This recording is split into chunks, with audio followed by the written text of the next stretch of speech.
কেসি কেপির expression লিখেছিস।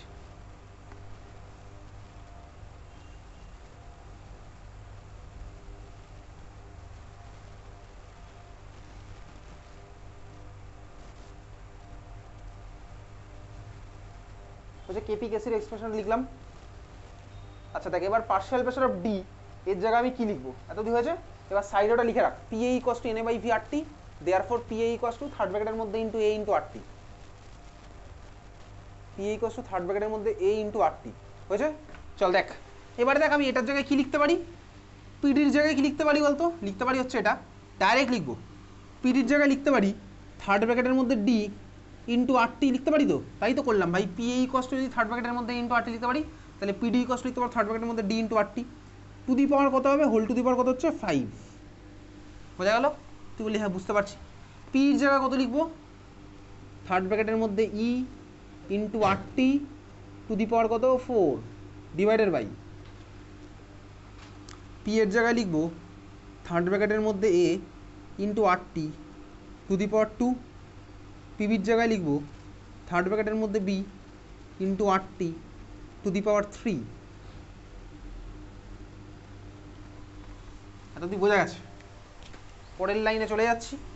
পরের লাইনে গিয়ে লিখবো হচ্ছে সাইড চেঞ্জ করছি না, এটা হয়ে গেল D to the power 5 into E to the power 4 divided by third ব্র্যাকেটের মধ্যে A to the power 2 into B to the power 3। অঙ্ক করছি এবার, নর্মাল অঙ্ক, কেমিস্ট্রি বা শেষ শুধু অঙ্ক, into R T to the power 5, মানে আর টি পুরোটা একসাথেই আছে, R T to the power 5 plus 4 minus 2 plus 3। এটা করতে পারি, সিম্পল ম্যাথামেটিক্স হয়েছে। এটা ডিই এ বি ওদেরকে রাখলাম ওই ফরম্যাটে, আর আর টি হোল টু দি পাওয়ার কত যাচ্ছে 5 প্লাস 4 মাইনাস 2 প্লাস 3, এত কি বুঝলি। আচ্ছা পরের লাইনে কি করবো বল, কার জায়গায় কি লিখবো বলতো, বল পরের লাইনে কার জায়গায় কি লিখবো, D to the power 5 E to the power 4 A to the power 2 B to the power 3 এর জায়গায় কাকে লিখতে পারি ভাই, কেসি। পরের লাইনে আমি তাহলে এটার জায়গায় কি লিখবো, কেসি, বোঝা গেল। এই জিনিসটার জায়গায় আমি লিখছি হচ্ছে কেসি। তাহলে অর কেপি ইকুয়ালস টু কি হচ্ছে কেসি into R T to the পাওয়ার, এইবারে ভালো করে দেখ আর T to the power actually এই জিনিসগুলো কি আছে। আর টি টু দি পাওয়ার এই যে জিনিসটা আছে এটা আছে হচ্ছে, দেখ এদিকে তাকা, 5 প্লাস 4 মানে কি বলতো, দেখ প্রোডাক্টের মানে গ্যাসিয়াস প্রোডাক্টগুলোর মোলের সামেশান মাইনাস গ্যাসিয়াস রিঅ্যাক্ট্যান্টগুলোর মোলের সামেশান, বোঝা গেল। তার মানে এই টার্মটা বেসিক্যালি আমার আসে হচ্ছে, এই যে টার্মটা আমার এসেছিল না, এই টার্মটাকে আমি রিপিট করতে পারি এরকম, ডেল্টা মানে কি চেঞ্জ, এন মানে কি মোল, জি মানে কি gas, delta N G. Delta N G মানে কি mole of gaseous product minus mole of gaseous reactant. Delta NG ওটাকে লিখতে পারি, ডেল্টা এনজি মানে কি হলো mole of gaseous product minus mole of gaseous reactant. Delta NG মানে কি হলো mole of gaseous product minus mole of gaseous reactant. হয়েছে, বুঝেছিস এই জিনিসটাকে কি লিখতাম বুঝতে পারলি, ডেল্টা এনজি। তার মানে আমার আলটিমেট এক্সপ্রেশনটা কি হলো, KP equals to KC into R T to the power delta NG, বোঝা গেছে। তাহলে কি হচ্ছে, আমি ওটার জায়গায় ওই জিনিসটা কেন লিখতে যাবো, আমরা তো এই রিলেশনটা বার করছি। তাহলে কি হলো, KP equals to KC into R T to the power delta NG, R T to the power delta NG মুখস্থ করে ফেলে। এটা KP equals to KC into R T to the power delta NG box করে রাখলাম, মুখস্থ করে ফেললাম। KP equals to KC into R T to the power delta NG. যেগুলো গ্যাসিয়াস হবে তাদের জন্যই আমি একমাত্র কোএফিসিয়েন্টগুলো নিয়ে তাদেরকে কিন্তু আমি মাইনাস প্লাস করবো। এর মধ্যে যদি কোনো সলিড থাকে, সলিডকে কিন্তু আমি এর মধ্যে ঢোকাবো না। এই ডেল্টা এনজির ক্যালকুলেশনে কিন্তু কোনো রকম সলিড আমার ঢুকবে না, শুধুমাত্র গ্যাসিয়াসটা ঢুকবে, বুঝতে পেরেছিস। তাহলে KP equals to KC into R T to the power delta NG. চল ফার্স্ট কোশ্চেন লেখ, এবার তুই করবি। লেখ ফার্স্ট কোশ্চেন লেখ, the relation between KP and KC, relation between KP and KC is given by, relation between KP and KC is given by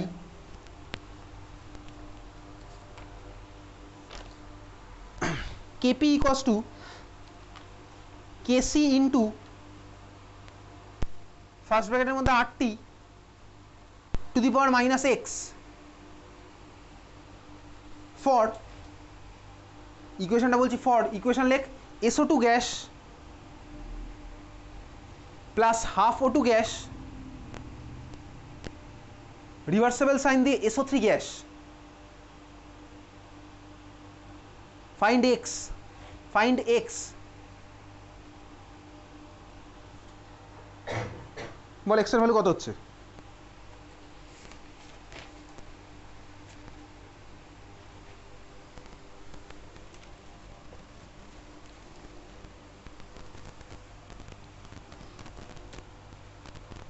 x এর value কত হচ্ছে বল?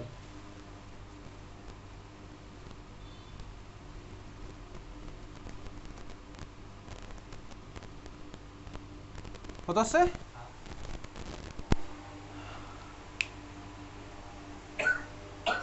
কত আসছে বলতে এক্স এর ভ্যালু?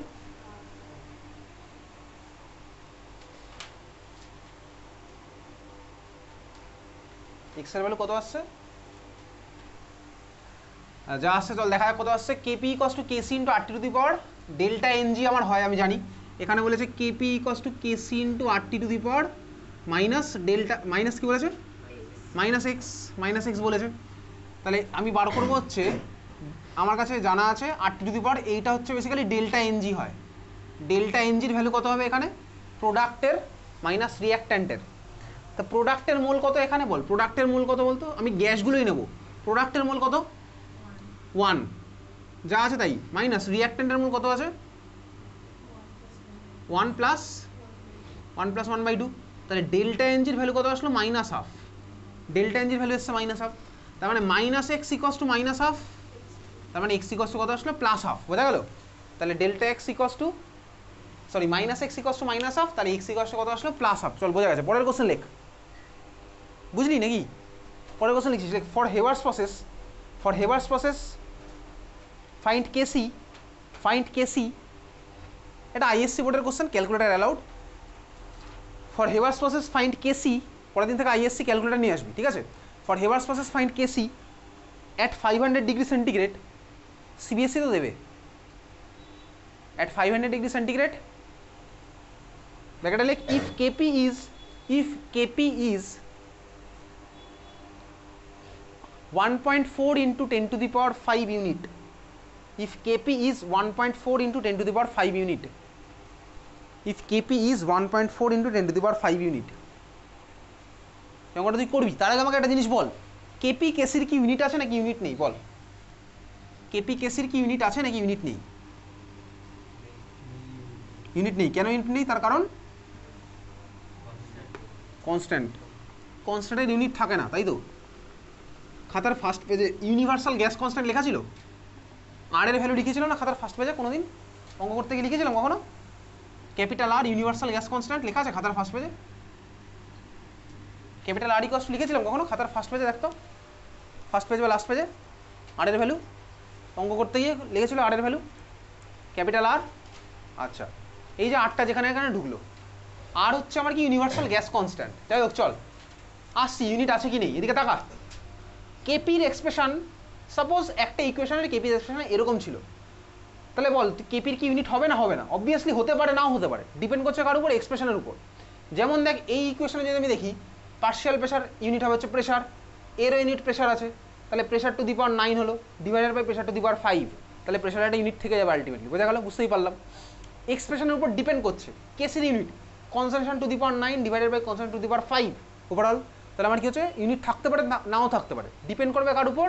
এক্সপ্রেশনের উপর। বোঝা গেছে? তাহলে কেপি কেসির ইউনিট থাকবে কি থাকবে না ডিপেন্ড করবে এক্সপ্রেশনের উপর। যাই হোক চল এই অঙ্কটা তুই কর। তোকে কেপির ভ্যালু বলে দিয়েছে, বার করতে হবে কেসির ভ্যালু। আর বলেছে ফর হেভার্স প্রসেস, বলেছিল হেভার্স প্রসেস, হেভার্স প্রসেস বলে দিয়েছে। তাহলে কিভাবে করবো?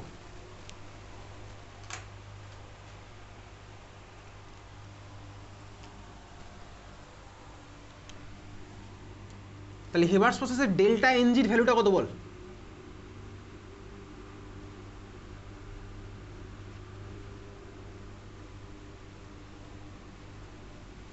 ডেল্টা এনজির ভ্যালু কত বল? তাহলে N two gas plus 3H2 gas reversible sign দিয়ে 2NH3 গ্যাস, ঠিক আছে? পরের থেকে মাস নিয়ে আসবি, ঠিক আছে, মাস ক্যারি করবি। N2 gas plus 3H2 gas reversible sign দিয়ে 2NH3 গ্যাস। ডেল্টা এনজির ভ্যালু কত? প্রোডাক্টের মোল মাইনাস রিয়াক্টেন্টের মোল, গ্যাসগুলোকেই কনসিডার করবো, সলিড হলে কিন্তু কনসিডার করলে হবে না।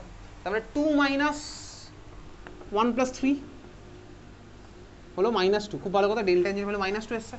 তাহলে আমার কাছে ইকুয়েশন আছে হচ্ছে KP equals to KC into RT to the power delta NG মানে -2। বুঝা গেছে? আমাকে বার করতে হবে কি কোশ্চেনে, কেসি বার করতে হবে। তাহলে কেসি যদি বার করি তাহলে আমি সাইড চেঞ্জ করলাম, কেসি ইকুয়ালস টু কী হবে, KP into RT to the power 2, তাই না? তাই হবে। কেসি ইকুয়ালস টু আমার কী হবে, KP into RT to the power 2। কেপির ভ্যালু কোশ্চেনে বলে দিয়েছে, কত বলেছে বল, কত বলেছে? 1.4 ইন্টু 10 টু দি পাওয়ার 5। খুব ভালো কথা, কেপির ভ্যালু দিয়েছে। এখন আর এর ভ্যালু, টি এর ভ্যালু বসিয়ে তার মাথায় স্কোয়ার বসাতে হবে। আর এর ভ্যালু কত বসাবো, চল খাতার ফার্স্ট পেজে যা। আর মানে কি, ইউনিভার্সাল গ্যাস কনস্ট্যান্ট, লেখ খাতার ফার্স্ট পেজে লিখে রাখ, এটা লাগবে 11 12 তুই একদম মুখস্থ রাখবি, থার্মোডাইনামিক্সও লাগবে, ঠিক আছে। আর ক্যাপিটাল আর ইকুয়ালস টু লেখ ইউনিভার্সাল গ্যাস কনস্ট্যান্ট, ফার্স্ট পেজে লিখে রাখ। আমি কিন্তু কদিন পরে জিজ্ঞেস করবো, ঠিক আছে, ফার্স্ট পেজে না পেলে তুই আমাকে খুঁজে বার করবি খাতার মধ্যে কোথায় আছে, তখন যেন বলিস না আমি এই খাতা ওই খাতা আনিনি। R equals to universal gas constant, ঠিক আছে। লেখ আর এর ফার্স্ট ভ্যালুটা লেখ, R equals to 8.314 joule kelvin inverse mole inverse. 8.314 joule kelvin inverse mole inverse লিখেছিস। ইকুয়ালস টু লেখ আরও একটা ভ্যালু লেখ, ইকুয়ালস টু লিখবি 0.082 litre ATM kelvin inverse mole inverse.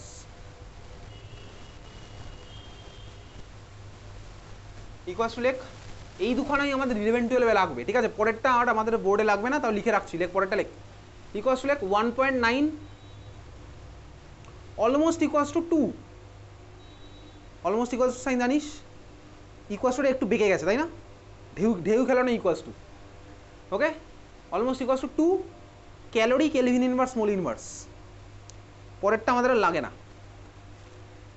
এবারে তুই আমাকে বল দেখি এই তিনটা ভ্যালুর মধ্যে কোন ভ্যালুটা তুই এই চ্যাপ্টারে এখানে ইউজ করবি, বল দেখি, মাথা কাটিয়ে বল, ইউনিটগুলো দেখে বল। এই তিনটের মধ্যে তিনটে যদি আমাদের লাগবে না, ওই প্রথম দুটোই লাগবে, প্রথম দুটোর মধ্যে এখানে তুই কোনটা ইউজ করবি আর এর ভ্যালু, মাথা কাটিয়ে দেখে বল। সেকেন্ডটা, তার কারণ কি, কেন বলতে সেকেন্ডটা করলাম, প্রেশার আছে, প্রেশার মানে হচ্ছে এটিএম এর গল্প হবে, তার মানে আমি সেখানে সেকেন্ডটা ইউজ করছি, ঠিক আছে। এনার্জি যেখানে হবে সেখানে ইউজ করবো হচ্ছে 8.314 এর গল্পটা, ক্লিয়ার। তাহলে KP equals to KC into RT to the power 2 আছে, তাহলে আর এর জায়গায় বসা, কত বসাবি 0.082 ইন্টু টেম্পারেচার জায়গায় কত বসাবি বল, টেম্পারেচার কত বসাবি,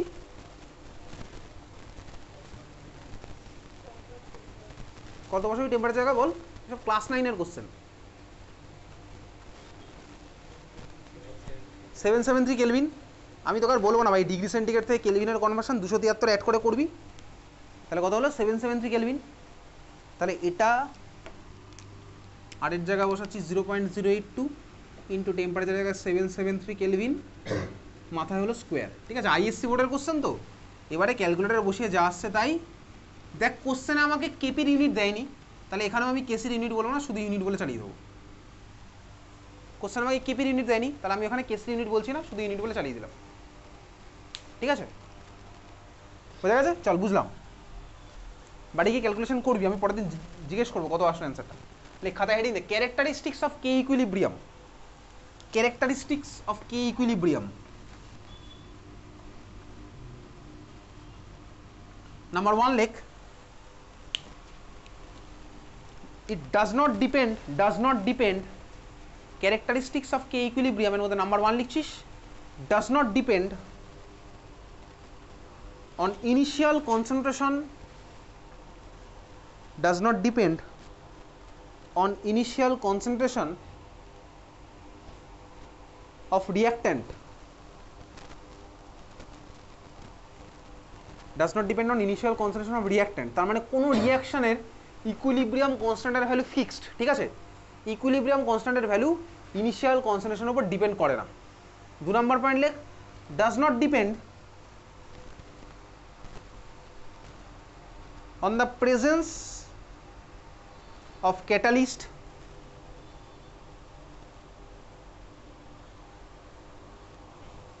or presence of inert gas material or presence of inert gas material. হঠাৎ করে কেন ইনার্ট গ্যাসকে ঢোকালাম সেটা বুঝতে পারবো 2-3টে ক্লাস পরে। 3 নম্বর পয়েন্ট লেখ, it depends on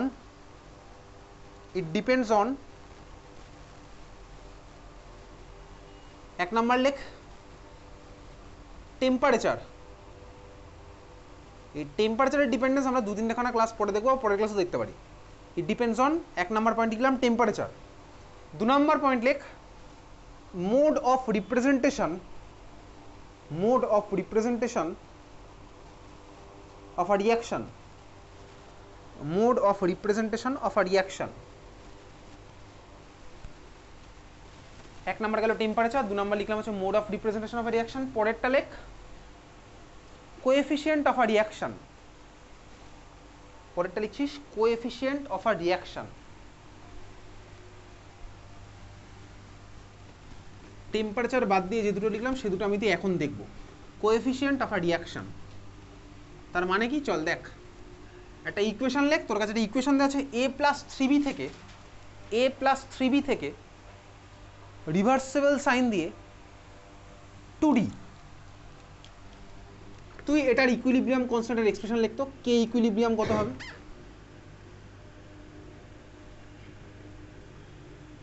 এটার কে ইকুইলিব্রিয়াম কত হলো বল, কত হলো বল, মুখে মুখে বলে দে। কি লিখবো বল? d⁻2 d square divided by a into B Q. এটা হচ্ছে আমার ইকুইলিব্রিয়াম কনস্ট্যান্ট এক্সপ্রেশন। খুব ভালো কথা। এইবারে ধর আমার কাছে, তাহলে আমি কি বলেছি, আমরা বলেছিলাম মনে আছে, একটা রিয়াকশনকে ইকুইলিব্রিয়াম আমরা বোথ সাইড থেকে রিচ করতে পারি। দেখবি ক্যারেক্টারিস্টিক্স অফ ইকুইলিব্রিয়াম মধ্যে লেখা ছিল equilibrium can be achieved from both side, লেখা আছে এটা। দেখ আমি এই রিয়াকশনটাকে এইভাবে লিখলাম তো, তাহলে এখানে আমি a প্লাস 3b থেকে যেমন 2d পাবো, অ্যাজ ওয়েল অ্যাজ আমি 2d থেকেও a প্লাস 3b পাবো। আমি দেখ এই রিয়াকশনটাকে চাইলে সাইন্টিফিক্যালি এইভাবেও রিপ্রেজেন্ট করতে পারি, অসুবিধার কিচ্ছু নেই।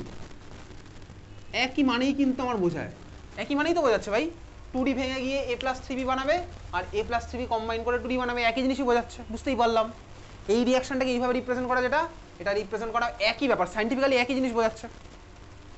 এখন এই রিয়াকশনটার ইকুইলিব্রিয়াম কনস্ট্যান্টের এক্সপ্রেশন খাতার মধ্যে লেখ। এই রিয়াকশনটার ইকুইলিব্রিয়াম কনস্ট্যান্টের এক্সপ্রেশন খাতার মধ্যে লেখ।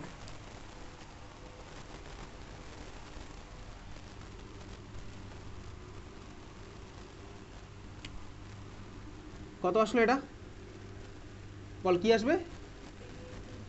a into B Q by D square. তুই ভালো করে দেখ, এই রিয়াকশন আর রিয়াকশন সেম, অবভিয়াসলি সেম, কিন্তু দেখ এদের ইকুইলিব্রিয়াম কনস্ট্যান্ট কিন্তু এক্সপ্রেশন আলাদা হয়ে গেছে, তাই না? এক্সপ্রেশন আলাদা হয়েছে। এক্সপ্রেশন আলাদা হলে ভ্যালুও তো আলাদাই হবে। ডি এর ভ্যালু, এর ভ্যালু, বি এর ভ্যালু যা হবে, ভ্যালু যদি বসাই এখানে যা ভ্যালু পাবো এখানে ভ্যালু আলাদা পাবো, বুঝতেই পারলাম। বোঝাই যাচ্ছে ভাই, এ তো সিম্পল ম্যাথামেটিক্সের গল্প চলছে। তাহলে দেখ এটা রিলেশনটা কি হলো বলতো। দেখ আমি এটাকে যদি এইভাবে, ওটাকে তো কে ইকুইলিব্রিয়াম রিপ্রেজেন্ট করলাম, এক কাজ করা যাক ভাই, এটাকে আমরা কে ইকুইলিব্রিয়াম প্রাইম দিয়ে রিপ্রেজেন্ট করি। তাহলে কি হবে বলতো, 1/k ইকুইলিব্রিয়াম হবে না এটা? তাই তো হচ্ছে, তাই তো হচ্ছে। এটা সিম্পল ম্যাথামেটিক্স, বুঝতে পারছিস? এটা যদি কে ইকুইলিব্রিয়াম প্রাইম হয়, যেটার এক্সপ্রেশন কিনা আমার এটা হয়েছে, এটা মানে কি ওটার উল্টোটা, তার মানে 1/k ইকুইলিব্রিয়াম, বুঝতে পারছিস? বোঝা যাচ্ছে তো? কিন্তু পরীক্ষাতে এরকম কোশ্চেন করবে, দুখানা ইকুয়েশন দিয়ে দেবে, দিয়ে ঘুরিয়ে দিয়ে বলবে যে এক্সপ্রেশন কি হবে বা ধর দুটোর মধ্যে রিলেশন কি হবে। পরের দিন কোশ্চেন করবো, আজকে তো আর সময় হবে না, পরের দিন করবো, তখন দেখতে পাবো। একদমই ক্লিয়ার, বোঝা গেল? চল পরেরটা লেখ।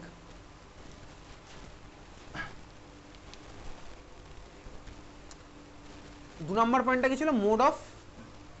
2 নম্বর পয়েন্টটা কি ছিল বলতো? 1 নম্বর ছিল টেম্পারেচার, 2 নম্বর ছিল মোড অফ রিপ্রেজেন্ট, 3 নম্বরটা কি ছিল? Coefficient of a reaction.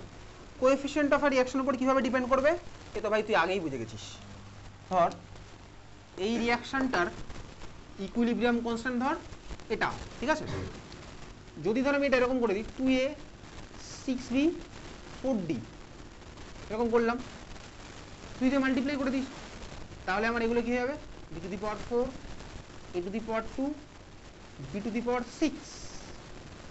Value কি আমার সেম থাকবে আগের বারের সাথে বলতো? ভ্যালু আমার কোনো মতেই সেম থাকবে না। তুই এবার আর কাটাকুটি করতে পারবে, ভ্যালু এরকম কাটাকুটি হয় না, বুঝতে পারছিস? বোঝা গেছে? ভ্যালু কি সেম থাকবে আগের বারের সাথে? আগের বারে ছিল কত এখানে, ডি এর মাথায় ছিল হচ্ছে 2, এর মাথায় ছিল হচ্ছে কত 1, বি এর মাথায় ছিল হচ্ছে 3, কোনো মতেই ভ্যালু আমার সেম থাকবে না। তার মানে কি হলো বলতো, যদি আমি এরকম কোএফিসিয়েন্ট চেঞ্জ করে দিই তাহলে স্বাভাবিকভাবেও আমার রিঅ্যাকশনের ইকুইলিব্রিয়াম কনস্ট্যান্টের ভ্যালু চেঞ্জ হবে। তা তুই ক্লিয়ার বুঝতে পারলি? চলো আজকে এত অবধি, দেখা হচ্ছে টিউসডে উইথ এক্সাম সিলেবাস তো জানা আছে।